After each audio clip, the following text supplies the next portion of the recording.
अरे काय झाला भाऊ? अरे क्या कर रहे हो? इधर आजा, अपनी चिट्ठी ले लो। अरे क्या बोलती तू? मेरी चिट्ठी आई है? हाँ आई तो है, पर चिट्ठी की बात छोड़ो, पहले अपनी दिवाली की बख्शीश तो निकालो, आपकी अब तक नहीं आई। अरे रुको जरा। अरे ये लो 5 रुपए। 5 रुपए भाव? 5 रुपए में आजकल तो चुस्की भी नहीं मिलती। 5 रुपए की बख्शीश का मैं क्या करूँ? अरे भाव देखो, एक तो हाथ ऐसा है, वैसे भी काम धंधा इसकी वजह से मंदा चल रहा है, क्या बताओ भाव? क्या अपनी भी मंदी करा दोगे क्या? 8 बख्शीश देते पता अरे, नहीं। अरे, हाँ होगा ही। अरे भाव रुको तो जरा, चिट्ठी पढ़ के तो जाओ, चिट्ठी में लिखा क्या है? हाँ अभी 5 रुपए बख्शीश में मैं तुम्हारी चिट्ठी भी पढ़ूं, तुमसे मुफ्त में पढ़वा लिया तो ये सारे भी नहीं आ जाएंगे मेरे से मुफ्त में चिट्ठी पढ़वाने। रखे रहो, किसी और से पढ़वा लेना।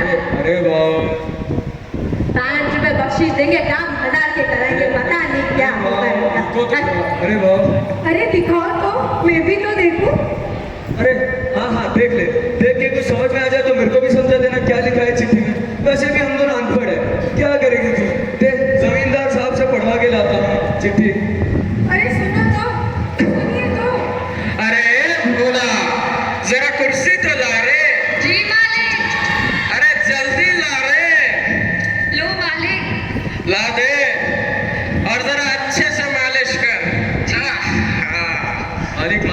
मालिक मेरी चिट्ठी आई है मालिक। अरे काय साले, अरे यूं एक सांस में क्या बोले जा रहा है? मालिक मेरी चिट्ठी आई है मालिक। आज चिट्ठी विट्ठी छोड़, पहले तू जा और मेरे गाय को जरा चारा दे के आ, उसके बाद देखते हैं। जा जल्दी जा। जी मालिक। क्या हलकट मारो से रे, इसने तो मेरा पूरा काम मुफ्त में करवाने का इंतजाम कर डाला। सही कहा अपने मालिक, वो आपके पीछे ऐसे दौड़ता है जैसे कोई बच्चा आइसक्रीम के पीछे। अरे दौड़ेगा कैसे? मैंने उसे ये बोल के ठगा है कि उसकी जमीन अवैध है। उसे लगता है कि मुझे उसकी काम की, उसकी मेहनत की कद्र है। क्या बात है मालिक, आपके पास तो हर चीज करने का तरीका है। मालिक गाय को चारा दे दे मालिक। दे दिया ना, अब जाके खेत के बचे हुए काम खत्म करके आ, उसके बाद चिट्ठी पढ़ूंगा। जा जल्दी जा। जी मालिक। हाँ रे बोला, क्या बोल रहा था तू? मालिक आप तो बहुत शाणे हो, पर उसे सच पता चल गया और उसने पुलिस में रिपोर्ट लिखवा दी तो? पुलिस? वो तो मेरे जेब में है, उसे तो मैं अपने चाय और बिस्कुट से ही संतुष्ट करवा दूं। मालिक सारा काम हो गया मालिक। हो गया ना, अब तो अपने घर जा, तेरी चिट्ठी मैं कल पढ़ लूंगा। मालिक और चिट्ठी मालिक। अबे तुझे सटक लिखा, तुझे समझ में नहीं आता ये क्या चिट्ठी लगा रखा है? पहले तू जा और मेरा किस पर, वरना तेरी जमीन तो गई। और एक बोला, इससे वो चिट्ठी भी ले ले, मैं भी तो देखूं। तू क्या करेगा इस चिट्ठी का? तू तो अनपढ़ है, जा यहाँ से।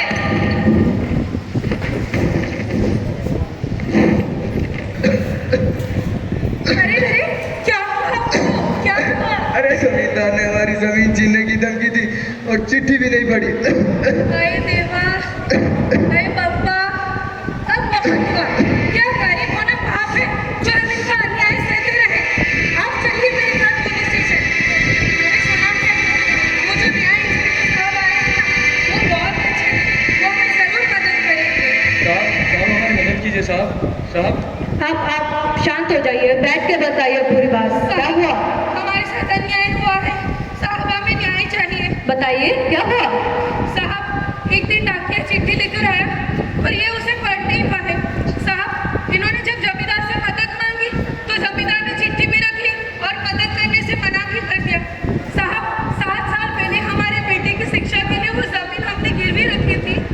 अच्छा हुआ कि आप दोनों ने पढ़ लिखवाने पुलिस स्टेशन आ गए, पर आपकी मदद करने के लिए हमें कोई सबूत भी तो चाहिए। आपके पास है कोई सबूत? जी साहब, हमें लगता है कि जमींदार के कागजात में गड़बड़ी है। ठीक है, तो जांच पड़ताल के लिए आप सभी को हमारे साथ जमींदार के घर चलना होगा। जी साहब चलिए। साहब कैसे हैं? अरे नमस्कार, कैसे आना हुआ? वो आपसे 2 मिनट इजाजत हो तो कर ले। अरे बिल्कुल, जा रे भोला, एक कुर्सी तो लेके आ। वो क्या है ना जमींदार, तो इन दोनों ने शिकायत है कि आपने इन दोनों के साथ अन्याय किया है। अन्याय? कैसी अन्याय? मैंने तो केवल इस हरिया की मदद की है। क्यों रे हरिया? मालिक आप तो रहने दो, मैं बताती हूँ साहब। अरे बाप रे हरिया, तूने बोला नहीं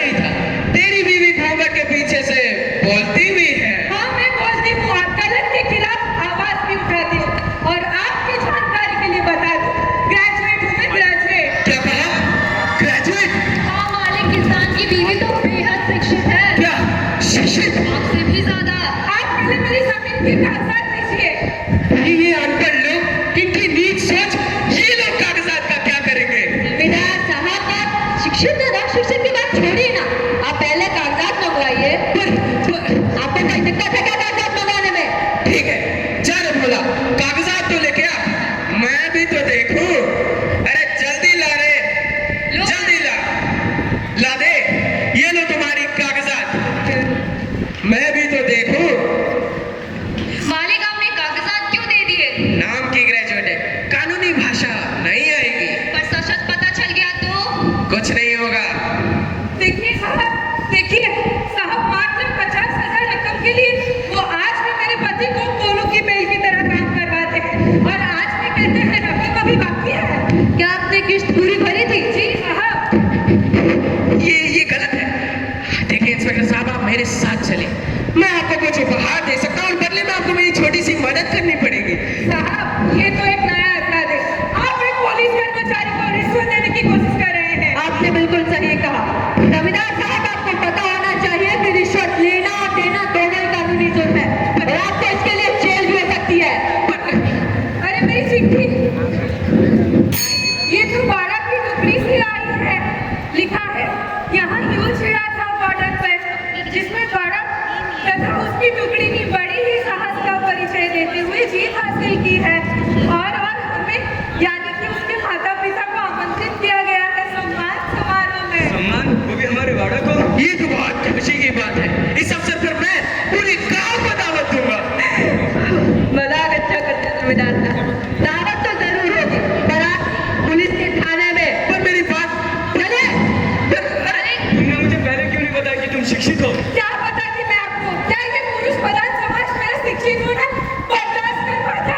तो देखा आप सभी ने, ये कहानी उन स्त्रियों के जीवनों से प्रेरित की गई जिन्हें समाज की तथा कथित मर्यादाओं को तोड़कर न केवल नारी उत्थान के लिए बल्कि अन्य दबे कुचले लोगों के सम्मान के लिए भी आवाज उठाई। ये कहानी में विजय असत्य